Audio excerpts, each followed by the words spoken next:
کے گرد حالا ہوتا ہے اور بدر تمام کے گرد ستارے ہوتے ہیں. آقا باز و تلقین کرتے، لوگ سنتے، من میں اتارتے، روحوں کو تازگی دیتے. ایک چھوٹا سا بچہ ہے جو ننھے ننھے پاؤں سے چل کے مسجد نبوی میں پہنچ جاتا ہے.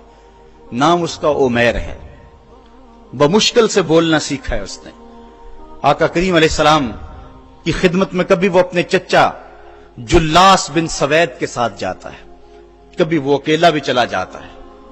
ایک دن اس کا چاچا نہیں گیا لیکن بچہ گیا اور حضور کی بات سنی. آقا کریم نے آخرت کے بارے میں، قیامت کے بارے میں نقشہ بیان کیا. جب وہ بچہ واپس پلٹا نا تو اپنے چچا کو کہتا ہے، یا اماہ سمیت رسول اللہ صلی اللہ علیہ وسلم یخبرنا عن الساعہ حتی کانی اراہا رای العین. اے میرے چچا، آج میں نے حضور کو قیامت کا ذکر کرتے دیکھا ہے اور حضور نے ایسا ذکر کیا ہے کہ قیامت کا نقشہ میری آنکھوں کے سامنے آ گیا تھا. یہ بات جو ہے وہ اس بچے نے اپنے چچا کو سنائی، کیونکہ چچا آج غیر حاضر تھا اور بیٹا چاہ رہا تھا کہ میں اپنے چچا کو بھی حضور کی مجلس سے وہ سنی ہوئی بات بتا دوں اور جو محروم ہو گیا اس کی محرومیاں دور ہو جائیں. لیکن اس کا چاچا جلاس بن سوید ازلی بدبخت تھا. اس نے کہا، واللہ لو کان محمد صادقا لنحن شر من الحمیر. اللہ کی قسم اگر محمد سچا ہے نا تو ہم گدھوں سے بھی پھر گئے گزرے. جب یہ بات کہی اس نے تو اس بچے کے پاؤں تلے سے زمین نکل گئی کہ میرا چچا کیا بول رہا ہے. یہ تو مجھے انگلی لگا کے مسجد نبوی میں لے جایا کرتا تھا اور اس نے یہ کیا بات کہہ دی، یہ تو منافق نکلا. اللہ اکبر. اس بچے کی حیرت کی انتہا نہ رہی کہ یہ کیا ماجرا ہو گیا. اس بچے نے جو لفظ کہا اب سنیے. اس نے کہا، یا امی، اے میرے چچا، واللہ انکا کنت من احب الناس الی قلبی. اللہ کی قسم میرے دل کو سب سے اچھا اگر کوئی لگتا تھا بندہ تو وہ تو تھا. میں تیرے سے پیار کرتا تھا اس لیے کہ تو مجھے انگلی سے لگا کے حضور کی چوکھٹ پہ لے جایا کرتا تھا. مجھے اس لیے تو پسند تھا، مجھے کائنات میں سب سے محبوب تو تھا. واللہ لقد اصبحت الان ابغضهم الی قلبی جمیعا. اور اب میری حالت یہ ہے جتنا برا تو لگتا ہے واللہ مجھے کوئی بھی نہیں لگتا. یا امی انا بین الاثنتین. ہمارے ماں باپ قربان اس بچے کے. حضرت عمیر بن سعد رضی اللہ تعالیٰ عنہ کہتا، یا امی، اے میرے چچا، واللہ انکا کنت من احب الناس الی قلبی. اس زمانے میں سب سے پیارا مجھے تو لگتا تھا. واللہ لقد اصبحت الان ابغضهم الی قلبی جمیعا. اور آج سب سے زیادہ مجھے برا تو لگتا ہے. آگے لفظ سنیے بچے کے، یا امی انا بین الاثنتین. چچا جی، اب میں ایسے دوراہے پہ کھڑا ہو گیا ہوں. دو راستے جاتے ہیں. ایک راستہ تو میرے لیے یہ ہے، اما ان اخون اللہ و رسولہ فلا اخبر الرسول. ایک راستہ تو یہ ہے کہ میں اللہ اور اس کے رسول سے خیانت کروں اور جو تیری بات ہے وہ رسول اللہ کو نہ بتاؤں. ایک تو یہ راستہ ہے کہ میں حضور سے خیانت کروں، اللہ سے بھی خیانت کروں، اور جو تو نے کہا ہے، جو تو نے بدتمیزی کی ہے، میں وہ بات حضور کو نہ بتاؤں.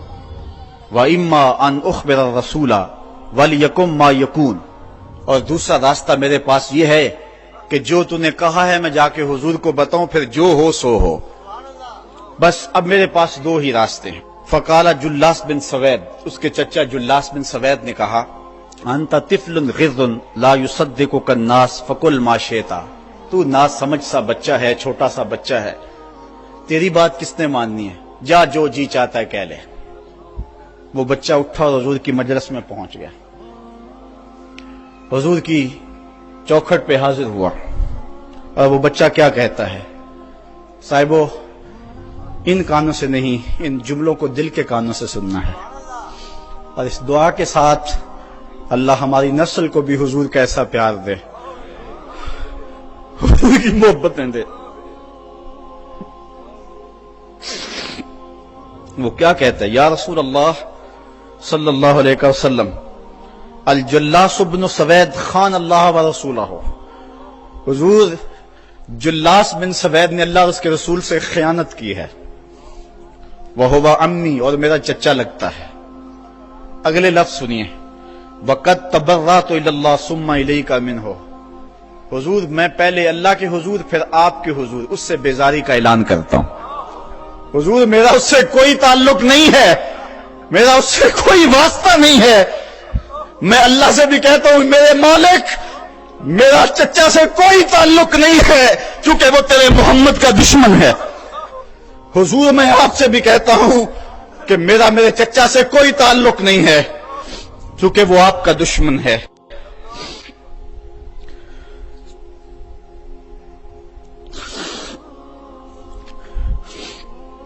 کالا وماذا قال، حضور نے فرمایا بچے اس نے کیا کہا ہے؟ بچے نے ساری کہانی سنا دی کہ میں نے آپ کی تقریر سنی، آپ کی گفتگو سنی اور جا کے بتائی تو اس نے کہا کہ اگر وہ سچی ہیں تو پھر تو ہم گدھوں سے بدتر ہو گئے. حضور نے صحابہ کو بلایا، کہا کہ یہ واقعہ پیش آیا ہے، بتاؤ کیا کریں.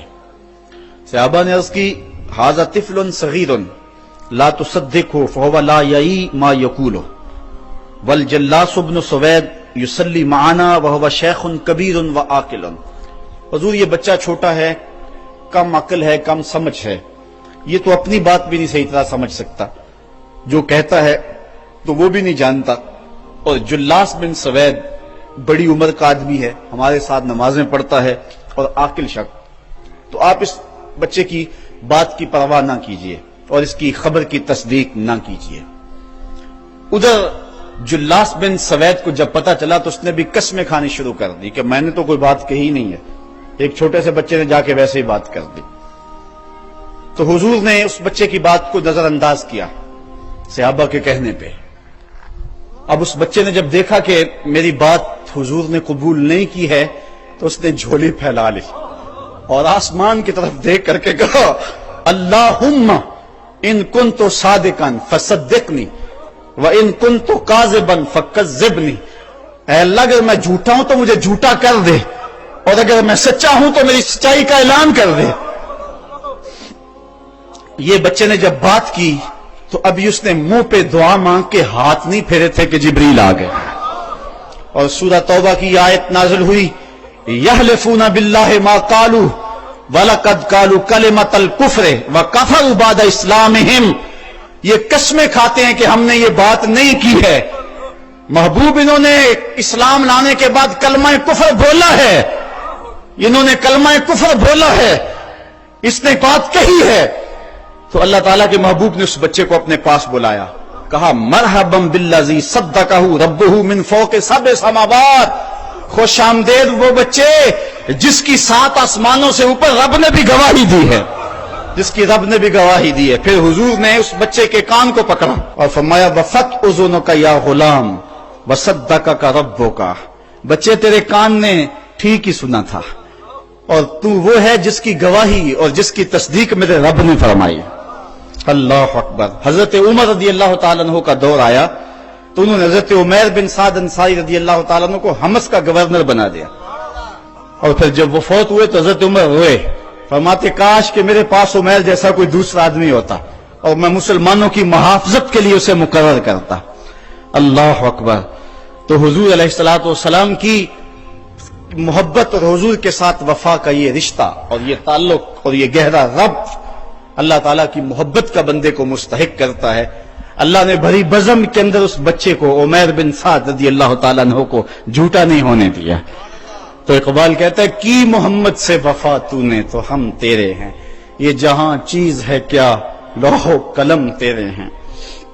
اگر حضور سے تعلق محبت کا اور رشتہ تعلق کا استوار ہو جاتا ہے تو زندگی حسین اور زندگی جاندار ہو جاتی ہے، اور اگر آقا سے تعلق استوار نہیں ہوتا ہے کثرت کے باوجود بھی ہم ذلیل و رسوا ہوں گے اور یہ ہمارا مقدر ہے. یہ میں نے کہانی آپ کو اس دور کی سنائی ہے جس دور میں مسلمانوں کی تعداد 5-6 سے شروع ہوئی تھی، 313 تک ہوتی ہوئی 8 ساڑھے 8 ہزار اور پھر آگے بڑھتی چلی گئی اور آج 1 ارب 40 کروڑ انسان خانمہ برباد ہیں. وہ تھے تھوڑے لیکن وفادار تھے آمنہ کے لال کے، اور آج ہم کثرت کے باوجود اس جوہر سے خالی ہو گئے ہیں اور آج زمانے کے اندر رسوائیاں ہمارا مقدر ہو چکا ہے. آج آئیں اگر ہم چاہتے ہیں کہ آبرو پائیں، اگر چاہتے ہیں کہ ہم عزت پائیں تو محمد عربی کی عزت کا پہرا دیں، حضور کی آبرو کا پہرا دیں، تو اللہ ہماری عزت اور ہماری آبرو کی حفاظت کرے گا۔ اگر ہم حضور کی آبرو کا پہرا نہیں دیں گے، اللہ کو ہماری عزت کوئی عزیز نہیں ہے۔ ہماری عزتیں محمد عربی کی عزت کا صدقہ ہیں، حضور کے نام کا صدقہ ہیں ہماری عزتیں۔ اگر ہم ان کے نام پہ اپنا سب کچھ لوٹا دیں گے تو سرخرو ہیں، بامراد ہیں، ورنہ ذلیل رسوا ہیں۔ کی محمد سے وفا تو نے تو ہم تیرے ہیں، یہ جہاں چیز ہے کیا لوح و قلم تیرے ہیں۔ وآخر دعوانا ان الحمدللہ رب العالمین۔ آفاق کے ہر گوشے میں قرآن سنا کر دم لینا، اب رکنا نہیں، اب تھمنا